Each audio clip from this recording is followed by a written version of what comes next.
So this video is going to be a bit special one since I'll be discussing a kind of, not exactly, but a kind of June month strategy. I will just show you what all I did in the month of June while I was preparing, and I have made this I'll show you. I have made this strategy for all of you. This is like an idea कि आप जून में क्या क्या कर सकते हो. मैंने अपनी टू डू लिस्ट खोली जून की और उसको मैंने पूरा नोट डाउन किया. उसके बाद मैंने एक जिस्ट निकाला कि मैंने रोज डेली बेसिस पर क्या क्या किया था. And then I have tried to design a video of the June month कि जून मंथ में आप क्या क्या कर सकते हो. मेरा भी एग्जामिनेशन आरआरबी पीओ था सबसे पहला, और वो भी अगस्त में था. ठीक है, उसी के हिसाब से मैंने ये टू डू लिस्ट डिजाइन करी है आपके लिए. उसी के हिसाब से मैंने ये जून मंथ का एक बिगर पिक्चर आप सबके लिए रेडी किया है. ठीक है, then it's up to you कि आपको कैसे कैसे वो चीज आपको अपने प्रिपरेशन में कैसे कैसे इम्प्लीमेंट करना है. ठीक है, तो ये वीडियो मैंने 4 पार्ट्स में डिवाइड किया है. ठीक है, सबसे पहले मैं आपको बताऊंगी कि डेली कौन सी चीज़ें करनी चाहिए. उसके बाद मैं आपको बताऊंगी वीकली कौन सी चीज़ें करनी चाहिए. उसके बाद मैं आपको बताऊंगी कि वीक में 2 बार 2 दिन कौन सी चीज़ें करनी चाहिए. उसके बाद मैं आपको बताऊंगी कि वीक टॉपिक्स को कैसे हमें टैकल करना है. ठीक है, and let me also clarify कि this video is mainly focused on beginners and all those who are preparing full time, क्योंकि मैं भी फुल टाइम एस्पिरेंट थी, इसलिए मैंने ये वीडियो अपनी टू डू लिस्ट से डिजाइन किया है. तो it will be around 10 to 14 hours daily का स्टडी शेड्यूल. ठीक है, बाकी आप अपने हिसाब से एडजस्ट कर सकते हो. ठीक है, तो आपको डेली बेसिस पर जो चीजें करनी है वो ये है. सबसे पहले प्रायोरिटी आपको डिसाइड करनी है. ठीक है, I am just telling you कि आपको डेली क्या क्या करना है, मैं क्या करती थी और आपको क्या करना है. ठीक है, the very first thing you should do is to write down tables, percentage, cubes, squares and percentage to fractions on daily basis. उसके बाद आपको सिर्फ एक, कहीं से भी आपको मिले, एक एडिटोरियल रोज पढ़ना है. वहां की जो वोकैबुलरी है उसको अच्छे से याद करना है. नोट्स बनाने की कोई भी जरूरत नहीं है, प्लीज नोट्स मत बनाना वोकैबुलरी के. ठीक है, उसके बाद आपको 15 to 20 पजल्स डेली बेसिस पर सॉल्व करने हैं. आप पजल्स कहीं से भी सॉल्व कर सकते हो.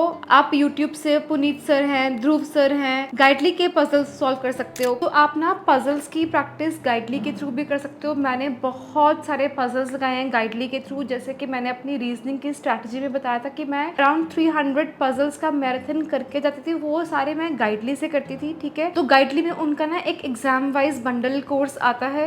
मैंने वैसे उनके सारे कोर्सेज परचेज किए हुए थे, टेस्ट सीरीज भी उनके परचेज करी हुई थी, बट उनका एग्जाम वाइज बंडल बहुत ही अच्छा है. वो आपको एक 50 डेज का एक सेट पैटर्न देते हैं. ठीक है, आपको डेली बेसिस पर कर सकते हो और आप ऑल्टरनेट डेज पर भी कर सकते हो, या फिर जैसे आपको ठीक लगे आप वैसे कर सकते हो. लेकिन उसमें क्या होता है ना, जैसे हमने आरआरबी पीओ का एग्जाम बंडल खोला. ठीक है, उसमें आपको सिर्फ रीजनिंग और क्वांट के क्वेश्चंस आएंगे, और जो क्वेश्चंस का लेवल है ना वो भी आरआरबी पीओ के हिसाब से रहेगा. सबसे बड़ी बात ये है कि जो एग्जाम बंडल्स होते हैं वो उसी एग्जाम को टारगेट करके डिजाइन किए जाते हैं, इसीलिए मुझे इनका बहुत अच्छा लगता था. मैंने इनके सारे कोर्सेज परचेज करे हुए थे. लेकिन अभी मैं अगर आपको यहाँ पे एक चीज बताऊं कि ना, आपको सपोज जैसे मैं अपनी बात करूँ ना, मैंने सारी टेस्ट सीरीज परचेज करी थी, सारे मॉक टेस्ट सब कुछ परचेज किया होता सभी प्लेटफॉर्म से. तो इनका जो स्पेशल पॉइंट लगता था मुझे, ये लगता था कि आप इसको एज अ टेस्ट फॉर्मेट में भी दे सकते हो, पीडीएफ डाउनलोड करके भी दे सकते हो. जैसे बिगिनर फेज में मैं आपको एडवाइस करूंगी कि आप पीडीएफ्स को डाउनलोड करो, फिर आप दो.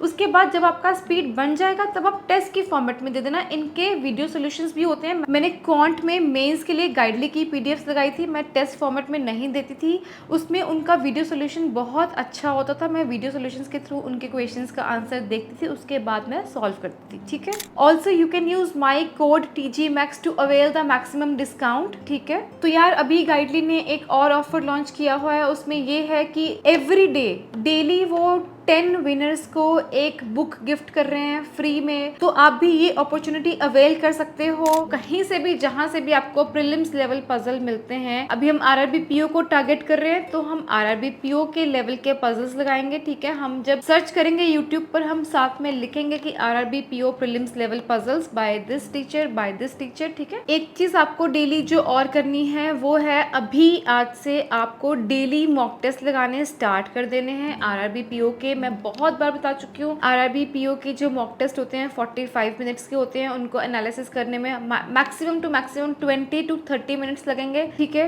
वो आपको डेली आज से एक मॉक देना ही देना है। और प्लीज जो भी लाइव मॉक्स, जो भी आपका टेस्ट सीरीज वाले प्लेटफॉर्म, कहीं से भी लाइव टेस्ट आता है, मॉक टेस्ट आता है, उसको आपको करना ही करना है अटेम्प्ट, ठीक है। और करंट अफेयर्स के लिए आप कौन से भी टीचर को फॉलो कर रहे हो, उनको फॉलो करते जाना है, डेली करना है, ठीक है। करंट अफेयर्स कभी भी स्किप नहीं करना है। हाँ, प्रीलिम्स एग्जाम के आने से 5 दिन पहले आप थोड़ा सा साइडलाइन कर सकते हो करंट अफेयर्स को, बट तब तक आपको डेली करंट अफेयर्स करना है, चाहे 2 दिन का कर रहे हो चाहे 1 दिन का कर रहे हो, बट डेली बेसिस पर करना है, ठीक है। और यार प्लीज, मैंने जैसे अपनी करंट अफेयर्स की स्ट्रैटेजी में बताया था कि मैं क्विजेस देती थी, मैंने सिर्फ 1 महीना क्विजेस दिए हैं यार। आप अभी से क्विज दोगे, आपका कोई फायदा नहीं होगा। आप बस रिवाइज करते रहो, आप उन्हीं नोट्स को रिवाइज करो, क्विजेस अभी मत दो। मैंने नहीं दिए थे, मुझे तो पता भी नहीं था कि क्विज देने होते हैं। आप लास्ट मंथ में दो, आपको तभी है ना हाई टाइम, तभी हमें रिटेन करनी है चीजें। अभी हम अपने नोट्स से रिवाइज करेंगे, ठीक है। ये तो सारी वो चीजें हो गई जो आपको डेली करनी ही करनी है, ठीक है। अभी मैं बात करूंगी क्वांट, रीजनिंग और इंग्लिश को हमें कैसे मैनेज करना है डेली बेसिस पर, ठीक है। अगर मैं क्वांट की बात करूं, क्वांट मेरा वीक टॉपिक था, मैं उसको सबसे ज्यादा टाइम देती थी, ठीक है। और क्वांट की जो प्रैक्टिस होती है, जो प्रिपरेशन होती है, वो प्रीलिम्स प्लस मेंस दोनों को साथ लेके करनी है, ठीक है। उसके बाद रीजनिंग में आपको क्या करना है ना, रीजनिंग में आपको मेंस के लिए 2 दिन आपको एक वीक में निकालने हैं, that is 8 days per month निकालने हैं। दिस जून, फॉर दिस जून आपको 8 डेज निकालने हैं, जिसमें कि आपको 2 आवर्स देने हैं, दैट इज 16 आवर्स आपको मेंस को देना है इस मंथ में, ठीक है। उन 16 आवर्स में हम कौन से 4 टॉपिक्स करेंगे रीजनिंग के, वो मैं अगर मैंने जो किए थे वो मैं आपको बताऊंगी। मैंने किए थे कोडिंग डिकोडिंग, ठीक है, input output, alpha numeric series और मेज लेवल पजल्स, ठीक है। ये आपको चारों करने ही करने हैं। 16 आवर्स को कैसे भी आप डिवाइड करिए, बट आप फोकस करिए इन चारों टॉपिक्स के ऊपर, क्योंकि फर्स्ट 3 टॉपिक्स बहुत इंपॉर्टेंट हो जाते हैं मेंस के लिए। और puzzles it's up to you, अगर आपको थोड़ा सा देखना है कि कैसे पजल्स आते हैं वो आप कर सकते हो, लेकिन आपको वीक में 2 दिन में 2 आवर्स फॉर मेंस रीजनिंग निकालने ही निकालने हैं, ठीक है। उसके बाद अगर मैं प्रीलिम्स लेवल रीजनिंग की बात करूं, तो आपको डेली एक टॉपिक मिसलेनियस का कवर करना है। कहीं से भी आप करो, लेकिन आपको डेली बेसिस पर करना है, ठीक है। और अगर मैं आपको एक चीज यहाँ पे और बताऊं, जैसे सपोज आपने फर्स्ट वीक ऑफ जून में कोडिंग डिकोडिंग स्टार्ट कर लिया, ठीक है, आपको समझ में आ गया कि कोडिंग डिकोडिंग होता क्या है। उसके बाद आपको ट्राई करना है मिनिमम 30 मिनट्स डेली बेसिस पर आप कोडिंग डिकोडिंग के क्वेश्चंस को दो। चाहे आप सिर्फ एक ही क्वेश्चन प्रैक्टिस कर रहे हो, आप सिर्फ 1 वीक या फिर 2 वीक या फिर entire month of June 30 minutes उन क्वेश्चंस को दो जो आपने topic first week of June में पढ़ा, ठीक है। उसके बाद आ गया second week of June. Second week of June में आपने स्टार्ट कर लिया इनपुट आउटपुट, ठीक है। ऐसे ही आपको फिर जो 2 वीक्स रिमेनिंग बचे हैं उनमें आपको डेली 30 मिनट्स इनपुट आउटपुट के क्वेश्चंस को प्रैक्टिस करने के लिए देना है, क्योंकि ये दोनों टॉपिक्स बहुत ज्यादा इंपॉर्टेंट है। इसीलिए मैंने इसको जून मंथ में रखा है। मैं चाहती इसको जुलाई में भी रख सकती थी, अगस्त में भी रख सकती थी, लेकिन ये टॉपिक्स आपको एंड तक till December SBI PO mains आपके काम आएंगे, तो आपको आज से ही ऐसे प्रैक्टिस करना स्टार्ट कर देना है, ठीक है। और एक बहुत ज्यादा इंपॉर्टेंट चीज वो ये है कि जून में 4 वीक्स है, ठीक है। आपको एक दिन, कोई भी एक दिन, चाहे वो संडे है चाहे वो मंडे, कोई भी एक दिन आपको 2 आवर्स या फिर 2.5 आवर्स क्वांट, रीजनिंग, इंग्लिश और कंप्यूटर अवेयरनेस को प्रीवियस ईयर क्वेश्चंस आपको करने हैं। कहीं से भी आपको मिले, चाहे वो यूट्यूब से मिलते हैं, मैं यूट्यूब से करती थी क्वांट, रीजनिंग और इंग्लिश के, ठीक है। कंप्यूटर के आपको जहां से भी मिले आपको वहां से करना है। आपको वीक में एक दिन previous year questions for quants करना है, एक वीक, ठीक है। सेकंड वीक में आपको इंग्लिश का प्रीवियस ईयर अटेम्प्ट करना है, आरआरबी पीओ का, ठीक है, आरआरबी पीओ मेंस का क्वांट, रीजनिंग, इंग्लिश और कंप्यूटर अवेयरनेस हमें देखना है कि किस टाइप के क्वेश्चंस आते हैं। वो आपको वैसे यूट्यूब पर मिल जाएंगे, ठीक है, चारों सब्जेक्ट्स के यूट्यूब पर मिल जाएंगे, ठीक है। और यार ये बहुत ज्यादा इंपॉर्टेंट है, इसको आप स्किप नहीं करना। अभी आज से आप अपना पेन पेपर उठाइए, अपनी एक बिगर पिक्चर डिजाइन करिए, जून मंथ की डिजाइन करिए, कौन कौन से टॉपिक्स आपको करने हैं, कोई भी 4 टॉपिक्स आप रखिए रीजनिंग मेंस के, ठीक है,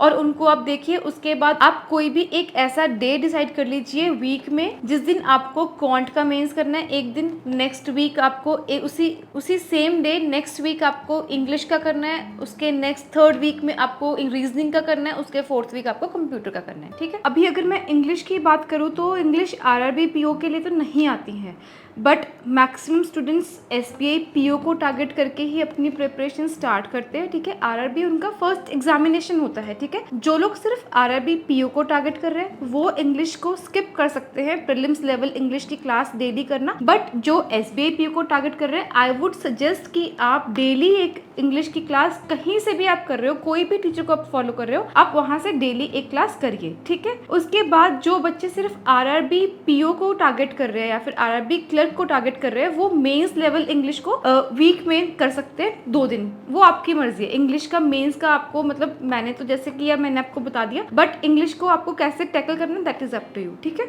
अभी अगर मैं वो वाले सब्जेक्ट की बात करूं जो सिर्फ आरआरबी पीओ में आता है, दैट इज कंप्यूटर। कंप्यूटर को आप 2 वेज में कर सकते हो, या तो आप डेली 30 मिनट्स टू 1 आवर उसको डिवोट करिए, कहीं से भी करिए। मैंने गौरव गर्ग सर से स्टार्ट किया था करना, ठीक है। मेरा प्रीलिम्स नहीं हुआ था तो इसलिए मैंने उसको तभी के तभी छोड़ दिया था जिस दिन मेरा प्रीलिम्स का रिजल्ट आया था, ठीक है। आप कहीं से भी करो, बहुत सारे सोर्सेज हैं, ठीक है, कंप्यूटर के भी। अगर आप चाहते हो तो मैं आपको पूछ के बता सकती हूँ कि कहाँ से आप कर सकते हो जिन्होंने आरआरबी क्रैक किया, ठीक है। उसके बाद आप, हाँ, जैसे कि मैं बता रही हूँ कि 2 वेज है, या तो आप डेली बेसिस पर करिए, आज से करिए, या फिर आप वीक में कोई एक डे डिसाइड कर लीजिए, उस दिन आप 2 आवर्स का कंप्यूटर अवेयरनेस का क्लासेस देख सकते हो, ठीक है। तो यार ये सब आपको डेली बेसिस पर, वीकली बेसिस पर, ट्वाइस इन अ वीक, ऐसे ऐसे करके मैंने आपको पूरा ब्रेकडाउन करके बता दिया है कि मैंने कैसे किया था, आपको कैसे अपना bigger picture for the month of June design करना चाहिए, ठीक है।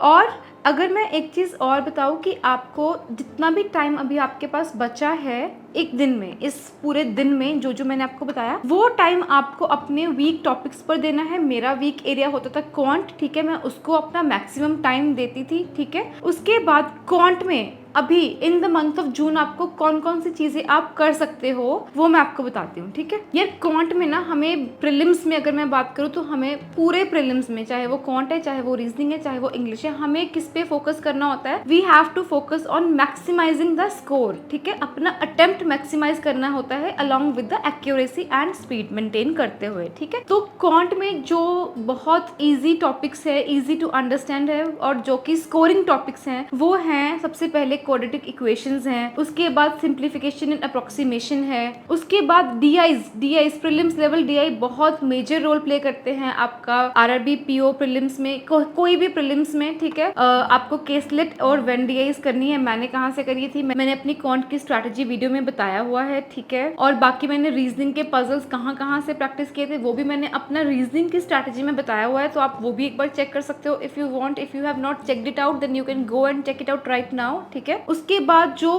पूरा का पूरा अरिथमेटिक जिसके ऊपर बेस्ड है वो 2 चैप्टर्स है, ratio and proportion and percentages, ठीक है। ये तो दोनों टॉपिक्स आपके स्ट्रांग होने ही चाहिए। इसके ऊपर आगे जो अरिथमेटिक के चैप्टर्स बेस्ड है वो है आपके प्रॉफिट एंड लॉस है, एजीज है, ये सारे इजी वाले टॉपिक्स है, इससे आपके क्वेश्चंस बन ही जाएंगे। कई बार ये होता है कि आपके जो missing number series, wrong number series ज्यादा टाइम ले लेती है, लेकिन अरिथमेटिक के 1 लाइनर क्वेश्चंस जल्दी बन जाते हैं प्रीलिम्स के और क्लरिकल एग्जामिनेशंस में, ठीक है। तो आपको एजीज नहीं छोड़ के, कोई भी, वैसे तो कोई भी टॉपिक नहीं छोड़ के जाना, लेकिन अभी इन द मंथ ऑफ जून आपको कौन कौन से टॉपिक्स के ऊपर फोकस करना है वो ये टॉपिक्स है। एजीज हो गया, प्रॉफिट एंड लॉस हो गया, मेंसुरेशन बहुत इंपॉर्टेंट है, बहुत ईजी है, इसके क्वेश्चंस बहुत ईजी आते हैं और आते ही आते हैं। टाइम, स्पीड एंड डिस्टेंस हो गया, लेंथ ऑफ ट्रेन हो गया, पाइप्स एंड सिस्टम्स हो गया, मिक्सचर एंड एलिगेशन हो गया, ये सारे इजी टॉपिक्स है। अगर आपको कोई टॉपिक जो कि आपको थोड़ा सा एंड में रखना है वो आप प्रोबेबिलिटी को रख सकते हो, ठीक है। उसके बाद मुझे एवरेजेस नहीं समझ में आता था, मैंने बहुत सारे टीचर्स से पढ़ के देखा था, मुझे समझ नहीं आते थे इसके क्वेश्चंस, तो मैं इसको हमेशा एंड में रखती थी और मुझे नहीं लगता मैंने किसी भी एग्जाम में एवरेजेस का क्वेश्चन अटेम्प्ट किया है, ठीक है। वो आपके ऊपर है, मतलब मैं ये अपना बता रही हूँ। अगर आपका एवरेज टॉपिक स्ट्रॉन्ग है देन इट्स गुड, है ना। और एक चीज जो कि बहुत इंपॉर्टेंट है वो ये है, जैसे हमारे हर एक एस्पिरेंट का एक डिफरेंट अंडरस्टैंडिंग होता है, हर एक एस्पिरेंट का डिफरेंट होल्ड होता है वेरियस सब्जेक्ट्स के ऊपर, ठीक है। तो जो भी आपके वीक सब्जेक्ट्स हैं ना उनके भी, एंड जो भी आपके स्ट्रॉन्ग सब्जेक्ट्स हैं उनके भी आपको सेक्शन वाइज टॉपिक वाइज मॉक्स देते रहना है। जब भी आपको टाइम मिले, आपने जैसे सपोज करो मॉर्निंग में उठ के टू डू लिस्ट बनाई, आपने देखा कि मेरे 11 आवर्स अप्रॉक्सीमेट हो रहे हैं या फिर 12 आवर्स हो रहे हैं, तो मैं आज 1 आवर अपने सेक्शनल मॉक्स देके या फिर टॉपिक वाइज मॉक्स देके अपने एरियाज को इम्प्रूव कर लेता हूँ, ठीक है। एक चीज़ जो कि मैं बताना भूल चुकी हूँ वो ये है कि आपको डेली बेसिस पर स्पीड मैथ्स की प्रैक्टिस करनी है। जिनकी स्पीड स्लो है क्वांट में प्रीलिम्स लेवल स्पीड, तो आपको डेली बेसिस पर स्पीड मैथ्स की प्रैक्टिस करनी चाहिए। मैंने गाइडली के थ्रू करी थी, ठीक है। और स्पीड मैथ्स के लिए मैंने गाइडली के ही स्पीड बूस्टर फॉलो किए थे, ठीक है। इसमें क्वांट, रीजनिंग और इंग्लिश के अलग अलग पैटर्न्स, इसमें ना आपको सबसे मेन चीज़ क्या होती है, इसमें गाइडली के थ्रू जो इजी टॉपिक्स होते हैं प्लस स्कोरिंग होती है, लेकिन उसमें हमें सिर्फ स्पीड बनानी होती है। तो मैंने इन्हीं से फॉलो किया था, तो आप भी कर सकते हो। I will show you the demo. इसमें क्वांट के अलग टॉपिक्स होते हैं, रीजनिंग के अलग और इंग्लिश के अलग होते हैं। लेकिन अगर मैं आपको एक चीज़ बताऊँ ना, आपको इसमें जैसे टेस्ट फॉर्मेट भी है, पीडीएफ फॉर्मेट भी है।